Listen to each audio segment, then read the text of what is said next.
La première année, pour nous, donc c'est la saison dernière, était une année expérimentale parce qu'on ne savait pas trop quelle allait être la difficulté des étapes. On a semé environ entre 1 hectare et 1,5 hectare et on a récolté à peu près 1800 kilos. Alors là, on est limité par la production puisqu'on n'a pas énormément de farine. À partir du jeudi, on produit du jeudi au dimanche, on fait une 15-20 pièces. Voilà. Et en principe, bon, relativement tôt, il y en a plus. Il faudrait pouvoir au moins doubler, mais bon, ça, on va se le garder pour l'année prochaine. Aujourd'hui, on a fait là un circuit court, voire très court, puisque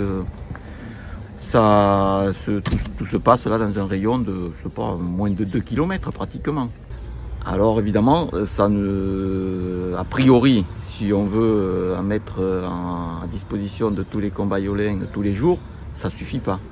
Bon, on va voir ça pour la seconde étape, c'est-à-dire la seconde année. Donc normalement, là le blé il est pas très grand, hein. Il est à peine sorti de terre, il a 3-4 feuilles et on va attendre patiemment le mois de juillet, en général début juillet, on est capable de moissonner. Alors c'est évidemment, vous notez bien que c'est fonction des conditions climatiques, de l'eau qui va tomber, de la sécheresse torride qu'il peut y avoir entre le mois de mai et le mois de juillet, et du travail qui est contre nous des sangliers qui viennent le manger, le coucher, retourner la terre, enfin bref, mais bon, on fait avec.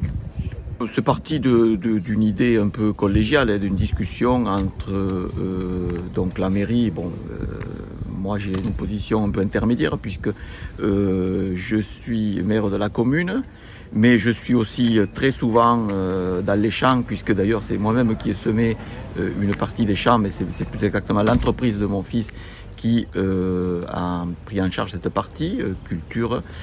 Et puis la discussion donc avec le boulanger et puis d'autres partenaires de la commune, que sont nos partenaires institutionnels qui produisent localement, que ce soit le domaine de la Jasse, le domaine de l'Oulivie, et qui ont participé aussi, pour certains, à la phase de test en matière de goût, de qualité, puisqu'il a fallu qu'il y ait quelques cobayes, on va dire ainsi, pour tester les premiers pains qui sont sortis de la production.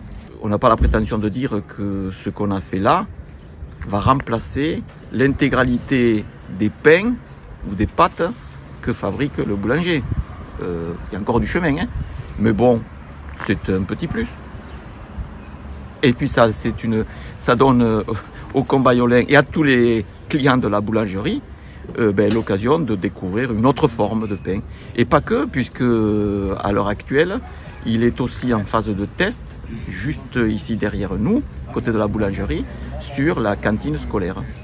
Et bon, alors ça c'est encore une autre paire de manches, parce que les enfants, il faut travailler là-dessus. Mais on a des animateurs qui travaillent sur ça, sur le goût, sur le local, sur la production, sur ce qui est robuste. Bon, le pain en fait partie.